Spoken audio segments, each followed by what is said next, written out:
Aujourd'hui, tu l'as compris, le sujet de la vidéo, c'est parler abdos.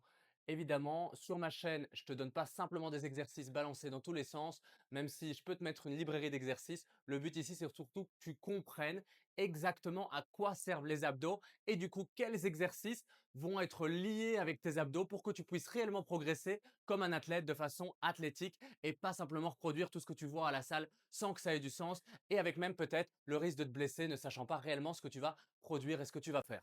Alors, dans un premier temps, il faut comprendre que les abdos, comme tu as entendu, il y a parce qu'il y a plusieurs couches, il y a plusieurs abdominaux qui ont du coup plusieurs fonctions.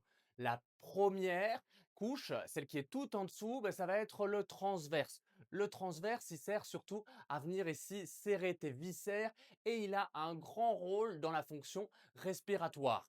Donc, tu as peut-être déjà entendu dans le Pilate, par exemple, que ça vient te donner un ventre plat. C'est surtout parce qu'on vient essayer d'aller viser, d'aller target le transverse pour donner cet effet ici d'avoir un ventre qui vient rentrer de plus en plus, être de plus en plus serré. Comment est-ce qu'on vient activer ce transverse? On peut venir expirer en rentrant le ventre. Si tu viens faire ça pendant par exemple 7, 8, 10 secondes, tu vas vite sentir qu'en fait ton transverse commence à brûler. Après ça, on a d'autres couches, celles qui vont être sur les côtés avec les obliques internes et les obliques externes qui viennent nous donner des fonctions de rotation ou de maintien lors d'autres mouvements qui vont être plus directionnels. Je suis sur mes obliques. Maintenant, celui qu'on attend tous, celui qu'on aime tous le plus, évidemment, c'est le grand droit. C'est celui qu'on voit directement ici devant, qui a une action ici de rétroversion du bassin et de venir en réalité le rapprocher par rapport à notre tronc. On va directement maintenant commencer avec un exercice qui illustre très très bien le principe des leviers et des progressions qu'on peut venir chercher sans charge au niveau des abdos, surtout ici au niveau du grand droit, du transverse et la stabilité qui vient aussi nous appliquer ici les obliques pour pouvoir maintenir tout ça en position et pas partir dans tous les sens. Ça va être un hollow body et on va venir voir comment y progresser, comment le complexifier dans son action isométrique. Isométrique, c'est quoi? C'est le fait que la contraction du muscle, elle reste toujours ici constante avec un signal plus et moins en continu. Donc, elle ne va pas simplement raccourcir et allonger notre muscle. On vient le maintenir dans la position et c'est cette action de force-là qu'on va venir appliquer. Hop, on le voit tout de suite. Alors, notre mouvement au complet, ça va être celui-ci. On voit que mon bassin est tourné vers moi. On l'amène vers mon tronc et mon tronc vers mon bassin. C'est pour ça que mes abdominaux sont contractés. On peut voir que la position est bonne car j'ai un contact du bas du dos avec le sol. Oh, sinon, si mon bassin était tourné dans l'autre sens, hop, eh ben non, je sais passer ma main et du coup, mes abdos ne sont plus engagés. C'est comme ça que je sais que mes abdos sont bien engagés. Maintenant, cette position, elle peut peut-être être au départ et heureusement, il y a des progressions pour pouvoir y arriver sans risquer de te faire mal au dos et pour que tu puisses progresser le plus rapidement possible. Je te montre directement. Je me mets dans la position avec les genoux vers moi. J'ai toujours mon bassin dans le bon sens, ma poitrine vers l'avant. J'ai mes bras vers le haut. Je sens mes abdos contractés. Au fur et à mesure, je peux avancer mes jambes tant que mon bassin reste dans la même position et je complexifie mon mouvement. Génial. Au fur et à mesure, je peux arriver à faire ce mouvement au fur et à mesure des semaines. Désolé, il y a des motos qui passent à l'arrière, donc c'est assez galère là. Maintenant, on va être parti pour voir plus seulement dans l'action symétrique qu'on va maintenir, mais on aussi du coup notre grand droit principalement. Alors, mon but, ça va être de la position déjà engagée, de venir fermer plus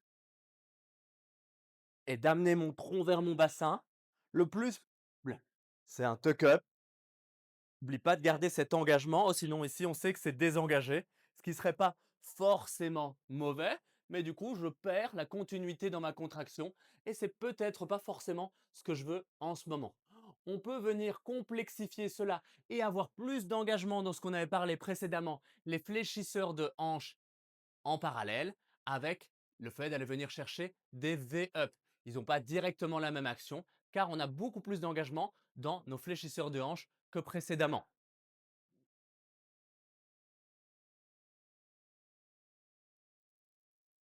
Yes. Alors, petite parenthèse, qu'on voit directement dans les V-up, c'est dès qu'il va y avoir plus d'engagement de nos fléchisseurs de hanches, on va appeler ce type de mouvement des fermetures. Oui, il faut avoir des abdos solides. Oui, il faut avoir des fléchisseurs de hanches solides.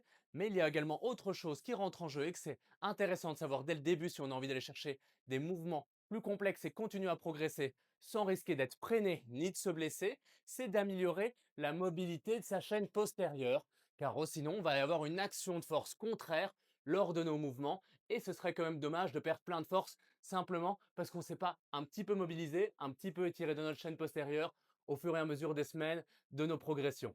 Yes. Maintenant, on va parler de l'action de nos obliques. On va venir directement faire la démonstration avec deux exercices que j'adore utiliser personnellement pour les obliques. Le premier, ça va être un très simple qui sont les Russian Twist. Tu l'as sûrement déjà vu, soit à la salle, soit en vidéo. Je te montre tout de suite. Je me mets dans la position où du coup je sais que mon grand droit a son action isométrique. On est assez proche de ce qu'on a vu tout à l'heure, si jamais tu remarques bien. Maintenant, je vais vouloir ajouter une rotation tout en gardant l'isométrie au niveau de mon grand droit.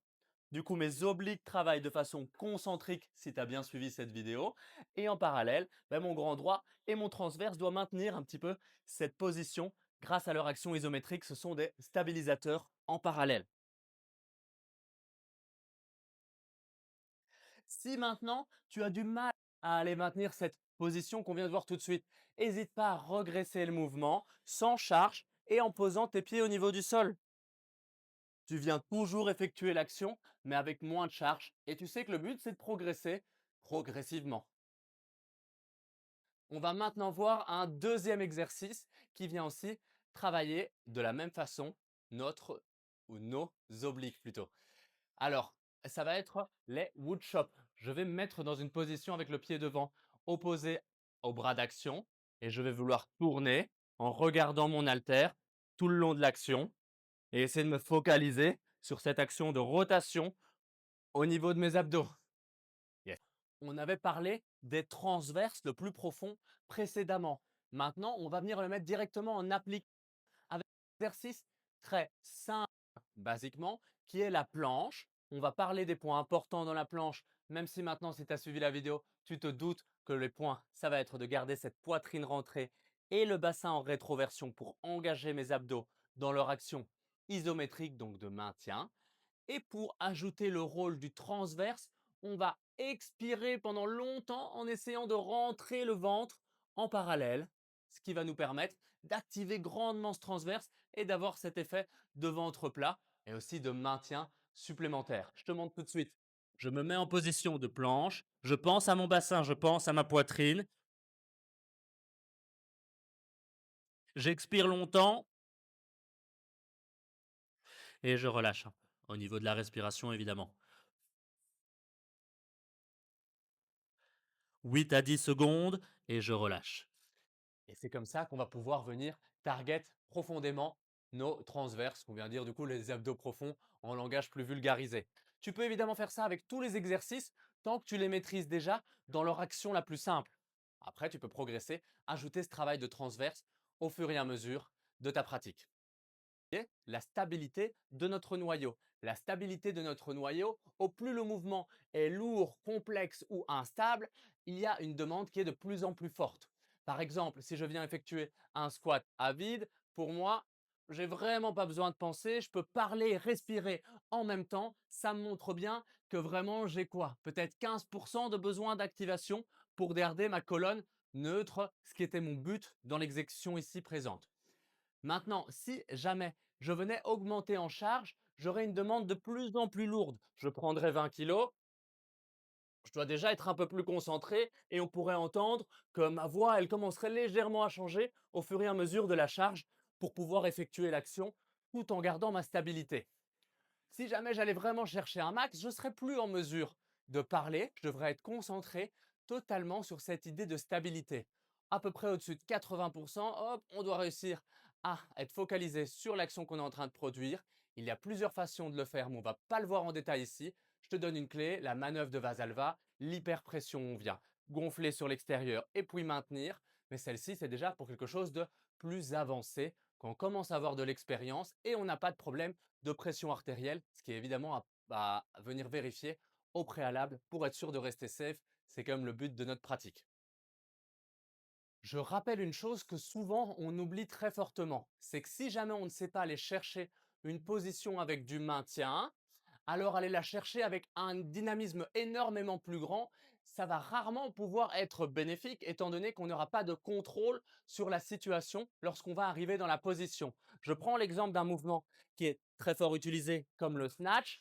Si jamais ici, je ne sais pas avoir un maintien dans le fond de ma position, ça sert à rien que j'aille chercher ce mouvement-ci, ou alors il va falloir que je passe beaucoup de temps en overhead squat, savoir si je sais chercher ma position toujours avec le même angle pour voir si ça peut encore m'être bénéficial ou pas.